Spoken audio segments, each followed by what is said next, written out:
guys, welcome back to Strong Successful Male. So for today, I'm going to go over an entertaining story titled Girlfriend Caught Cheating at Her Friend's Wedding. And a big shout out to Lonnie for sending me this story. And guys, this story is all about a guy. He is 31 years old. His girl is 29. Her name is Karen. No joke there. And long story short, he's been in a relationship with her for 5 years. And as you're going to see, when he started dating her, she was a, wait for it, damaged gal. A damaged gal who was in a bad relationship before with a bad guy. And not to mention a single MOM. And to no surprise, this guy behaves exactly in the stereotypical white knight nice guy way, rescues her, and to no surprise, BS follows.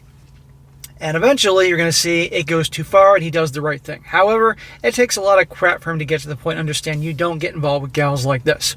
And the way he handles things and some of the things he does is definitely pretty entertaining. And I'm doing this one as an example and a reminder to you guys that watch me regularly why, as a guy, if you do dating and relationships, do not get involved with the damaged girls. The damaged girls that always claim they've had bad relationships, in other words, abusive relationships, those types of things, because those girls, number one, are going to be drama queens to begin with. Number two, they're conditioned being with guys that bring a lot of turmoil to their life, and they actually enjoy it, or they think that's just what is normal. So if you're a guy that's a good guy, that's doing well for himself, you have this knowledge, you don't kiss girls' butts, but you're just a decent guy, you have your shit together, going places, and you get involved with a gal like this that's damaged because of bad relationships and everything like that, she's not going to be used to your normal drama-free life, and she's going to bring drama in your life. And you don't need that. You need to have a drama-free life. That's what I want you guys to have. And don't waste your time with them because they typically will cheat and go back to the type of guys that bring all that turmoil and drama, even though they claim that's not what they want. And the single MOMs. She's a single MOM, as you're going to see abusive relationships in the past, and a single MOM. Guys, there are plenty of women in this planet, 4 billion women on the planet approximately, a lot of single ones without the kids. You don't need that, okay? They're not all bad. Believe me, I've known plenty of single MOMs, and they're good people, and they do their best, but there are a lot of wackos, too, that deliberately use guys, and you're going to see this right here. White knights don't slay the dragon. White knights get slayed by the dragon. And of course, once a cheater, always a cheater. Lots of lessons in this story here. So, getting started. He says here, so I, a 31-year-old male, met my girlfriend Karen, a 29-year-old female, 5 years ago, after she left her abusive boyfriend and moved back in with her parents and her small child. Abusive, huh? Now, don't get me wrong. There are scumbag guys out there that really do awful things, and they're terrible. It shouldn't be that way. But these gals tend to be attracted to those types and go back to them or seek out new guys that do that. She dropped out of college when he got her pregnant, her senior year, and he cheated and was physically abusive until she finally left him. We got introduced by one of her sorority sisters, Angie, who married a friend of mine, Dave. We connected and dated for a few months, and she and her son Bobby end up moving in with me. Smack! Number one, smack for dating a gal like that. But number two, you're dating her a few months, and you're moving her in, and her kid, which means you're going to be providing for her and the kid. Are you out of your mind? Who does this, guys? Do guys that have their lives together and have their choice with women do this type of thing? Or guys with very little options? Guys with little options that think I'm going to be the hero. Gotta save her and save that kid. Believe me, she can save herself. Few months. He's out of his fucking mind. The first few years were great. So you thought. I got her to go back and finish her degree, and my dad got her a job where he works. Oh, that's great. About a year and a half ago, Karen reunited with some of her sorority sisters, and they started having girls' nights out every other Saturday, and she was also having drinks after work with some of her coworkers occasionally. And when I said something about it, she got defensive, and we started arguing about it. Well, we all know what happens on lots of girls' nights, or regular girls' nights. You've heard plenty of stories, or the having to have drinks all the time after work with clients and coworkers and all that. Occasionally that's fine, but if it's too much, it's questionable. And of course she gets mad when he rightfully has an issue with this, right? Because she's not used to this guy probably disagreeing with her. Angie told her husband Dave that Karen was flirting a lot when they were out, to the point it started to bother her, and Dave gave me a heads up about it. Once a cheater, always a cheater. She's no doubt bored with this guy and needs to flirt with the bad boys at the bars.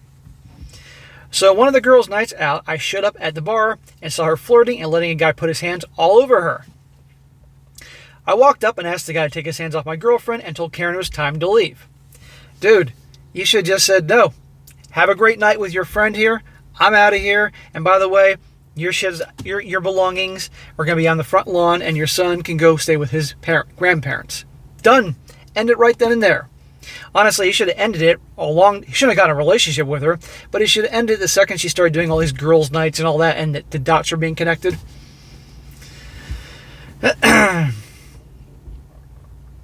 It was an ugly drive home, and we fought, and she ended up sleeping on the couch. Well, at least you did that. The next morning, she apologized since she had a little too much to drink and got carried away. That's out of Chapter 1 of the Hobag Handbook. I said that wasn't good enough, and if we were going to stay together, we were going to have to go to counseling together and work through this. Smack! Work through this. Dude, once a cheater, always a cheater. He said that how the beginning of the relationship was so great. Bullshit. You just had the rose-colored glasses on, and you were just so happy to be with this, I'm guessing, good-looking girl. Obviously, the girls' nights were over for a while, and we made progress, and things got better. 2 months ago, I could tell she was starting to act sketchy, being over paranoid with her phone, and leaving the room when she would use it. I tried to talk with her, but she was just evasive and denied anything was wrong. This is the same girl that gave you a hard time when you had issue with her many frequent girls' nights, and you caught her red-handed. You shouldn't be with her, dude. You're only inviting her. She got away with that, the cheating before and the bullshit. And now she's like, oh, well, he's not going anywhere. I'll just do the same thing. I talked with Angie and Dave about my suspicions, and Angie finally said that Karen had been talking with an old boyfriend from college, and they had been flirting. Number one, no shit. Shocker. And number two, you're mentioning this now, Angie? Really? When Angie called her out on it, Karen stated that if she could keep both of them happy, and I didn't find out, then what was the harm? Now listen to this part. This is the most important part of the video, guys. Watch this. She said that I was a great provider and great with Bobby, and she didn't want to lose that, but she needed more. Translation. I need the nice guy to provide for me and my little boy here, to be the provider, the resources, but he just doesn't quite do it for me in the emotions in the bedroom department. So I need to go get that part from the bad boys I meet out in girls' nights at the bars. And then she have a perfect world. Needless to say, this was devastating, but according to Angie, the old boyfriend lived in Houston, so there was no way they had anything physical, just long-distance flirting. I don't give a shit where the fuck he lives. Cheating is cheating. End of story. And it's only a matter of time. She'll find some guy local to meet her needs. One of Karen's sorority sisters asked her to be a bridesmaid at her wedding, and we made plans to go, but Bobby developed an ear condition and was supposed to have tubes installed, and so he could fly there with us, and I volunteered to stay with him while she went. So you're going to send your girlfriend, who has a reputation for this type of cheating and bullshit and deceitful behavior, by herself to a wedding with a bunch of her sorority friends. And you're going to stay there and watch your kid. Now, I'm sure the kid's a good kid. I'm hoping. And that kid doesn't deserve all this turmoil in his life. But that kid could go stay with the grandparents. And again, why is he still with her at this point? It was a 3-day event with a rehearsal dinner, bachelorette party, shower, and the event day itself. After the rehearsal dinner, Dave called and said that Katie's old boyfriend had showed up, and the two were hanging out, being very indiscreet. Imagine that. He sent me a couple photos, including a short video of them making out at the hotel. Once a cheater, always a cheater. Some people just have to go through so much pain and suffering until they finally wake the hell up. It is amazing to me. That's why I do these videos, so guys can hear these stories and they themselves don't have to go through the pain and suffering before they wake up. I called Karen's father and asked if he could watch Bobby so I could drive down for the wedding and drop Bobby off on the way out of town. It was a very long 6-hour drive, and I finally got there in that late evening. Dude, you don't need to go to see this. You have the evidence you need. You're going to take 6 hours of your life to drive down there, put mileage on the car and wear and tear on the car and gas money, see this, drive back 6 hours of your life and mileage on your car and gasoline. You got the evidence. End it with her. But we wouldn't have a good story otherwise. I got to her room and could hear laughing inside and knocked on the door. After the third knock, Karen opened the door in her robe, and I walked in to find a guy naked in her bed. I introduced myself and advised him he should leave quickly. I turned and saw that Karen was undressed under the robe and asked her to explain herself. This should be good. She got mad and then made excuses and accusations. She's getting mad. I can see her yelling and carrying on. You don't trust me? This is why I have to do this, or some bullshit like that. I finally said enough. I told her we were through. I said I was leaving, and if she decided to come back, she could get her things and get out of my place. As I walked back into the hall, there were a dozen or so people there, including Angie. We had never closed the door to the room, and as loud as we got, I'm sure we put on a pretty good show. Oh, I'm sure that everybody enjoyed the show, and it was Gossip Central. I drove back home about the time the sun had come up and crashed hard. The next morning, I started boxing up all her clothes, but when it came to her lingerie drawer with all the sexy stuff we had bought, I threw that all into a different box along with her party and club wear, and I sent it off to Goodwill. That's funny, bro. It's about fucking time, but okay. Better late than never. A couple days later, when her flight got back, she called me from the airport, but her number was still blocked, and so she had to Uber home. So it shows you how little she cares about him, aside from her actions, that after all that, it took her 2 days to come back. So she still got her money's worth with her ex, and then came back. When she walked in, there were over a dozen boxes sitting in the living room with all her and Bobby's stuff ready to go. I told her Bobby was at her parents' house and she could call her dad and have him help haul the rest of the stuff to his house or whenever she planned on staying. Shit, I would have gotten those boxes the hell out of there so she couldn't come back into his place. So we wouldn't have to see her again. She tried to talk her way out of it, but I wasn't listening to her stories. Well, finally, bro. She tried to load her suitcases into the car, but her key wouldn't work. I told her both cars were in my name, and if she tried to take one of them, I would report it as stolen.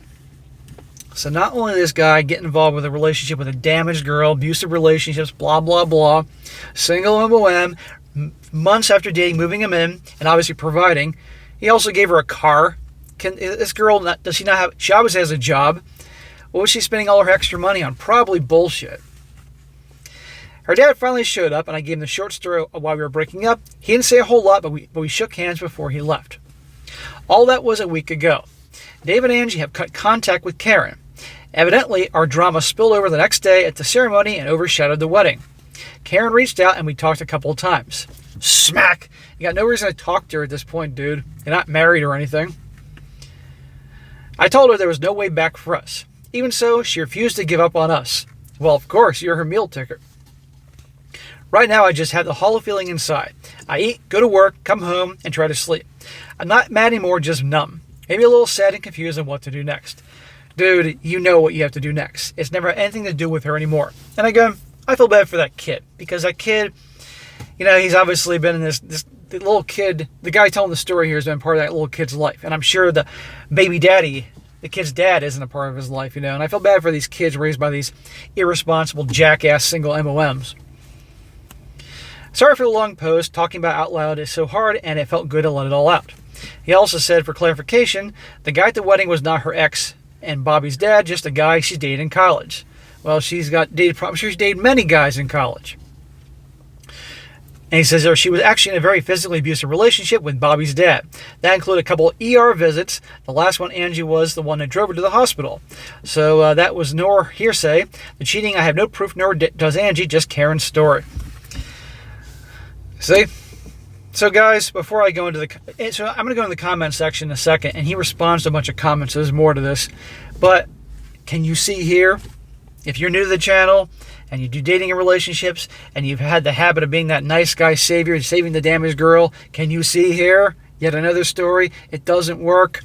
They are attracted to a certain type of guy. They'll choose you for resources. Or maybe they've had so many bad guys, they just want to do a 180 with a nice guy for some peace and quiet. It's only a matter of time before they're going to be seeking out guys that can give them the butterflies and the drama and the turmoil. Don't waste your time. And if you hear these stories regularly and think that my girl's different, okay. You'll learn the hard way, and they'll be writing me in a personal story saying how you should have listened to me. All this guy can do now at this point is cut her off completely, nothing to do with her, block her on all fronts. Don't talk to her because she's going to try, because she's screwed up a perfect gravy train situation, and move on with his life. He's 31 years old. His prime is beginning, and if he wakes up and accepts reality, he can do very well for himself. Career, life, all that. Hit the gym, work out, learn from your mistakes. That's all you can do. But if he keeps repeating the same thing and gets another relationship down the road and rushes into it in a similar situation, being the hero and everything, he's going to get burned. You can be good to your girl, but she has to be reciprocate that, and you can't get involved with the damaged girls, because unfortunately there's going to be so many suckers. There's a sucker born every minute and two to take him, as the saying goes. There was always another sucker born. I'm trying to help make less suckers in this world, so don't worry about saving these damaged girls. It's their fault they're damaged, let's be honest here, and you got one left to live. Now some comments, and this guy will respond to some questions here, so we'll get some more insight what's going on in his head. One guy says here, you did the right thing, stay no contact. Your buddy and his wife saved you so much heartache. You should talk with your family about this for support. Good luck to you. I hope you realize you dodged a bullet. And the guy that wrote this story says, we've been having some limited contact over getting all her things back and her name off a few of my accounts and policies. Of course, she's using that to try to make an argument to give her another chance. Don't fall for it, dude. Angie and Dave really saved my butt, and I owe them. I've been holding a ring for the last year, waiting for things to be right, and popped the question. Bright side of this is I sold the ring for a little more than I paid for it the other day. Well, that's impressive. My family has been there huge for me. My mom is so glad. I think she always knew it wouldn't end well. My dad hinted at that fact. Karen's troubles weren't over, and she's been a wreck since she got back and got a reprimand letter in her file the other day. He sees a pink slip in her future. Of course. Now the guy, and he also says here, I had an interesting dinner with Dave tonight and got some interesting details. The guy I caught Karen with had been invited to the wedding originally, but he left after our altercation and wasn't present for the wedding or reception. Karen was evidently inebriated at the ceremony and was less than graceful walking down the aisle. As at the reception, she got sloppy drunk and got sick at the bridesmaid table and was crying and upset the rest of the night. So this moron was so drunk she could barely walk down the aisle, and then at the wedding reception, obviously threw up at the bridesmaid table.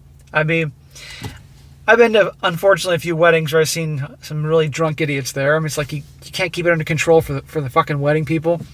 But I've never seen anybody like bleh, all over the table. She was disinvited to the brunch the next morning, and almost all of her sorority sisters have blocked her. The scene in her room and in the hallway was common knowledge and the talk of the reception. Dave said I should have stayed for the wedding, as several people were asking about me. No, you shouldn't have stayed. You should have gone there anyway, but you got out of there. But him going there and driving 6 hours down and 6 hours back is what it took for him to see, catch her red-handed, to make this choice, and so be it. Another guy says here, you white-knighted Karen. She was a broken human being from her prior relationship and really never did the work to heal herself. She only wants you back for the stability you provide and not for love or any other healthy reasons that she should want you back. I would research white knighting and understand why you set yourself on fire multiple times for such an unhealthy person. I'm sure the kid had a lot to do with it. She is a walking red flag who is simply broken and has zero interest in fixing it herself. Sad that she's left alone to raise the kid in her image. Yeah, anyway. Nonetheless, you need to focus forward on getting into healthy relationships. He says, no more Mr. Nice Guy. Yes. That's the theme of this story. No more Mr. Nice Guy. So there you go, guys. There's another comment, but you all get the point. So, guys, you dating relationship guys, remember this. Don't fall for the bullshit in the movies or the shows. The romantic comedies that say that damaged girl is going to end very badly for you. And life is short. You worked hard for your money. Your time is valuable. Don't do this to yourself. And if you do, you got no one to blame but yourself. And there are plenty of gals that are out there willing to take advantage of good men out there. We can learn from these stories. All right, guys, that's it for today. Be sure to comment down below and what you think about this. And be sure to like the video, share with your friends, and subscribe. And I'll catch you next time.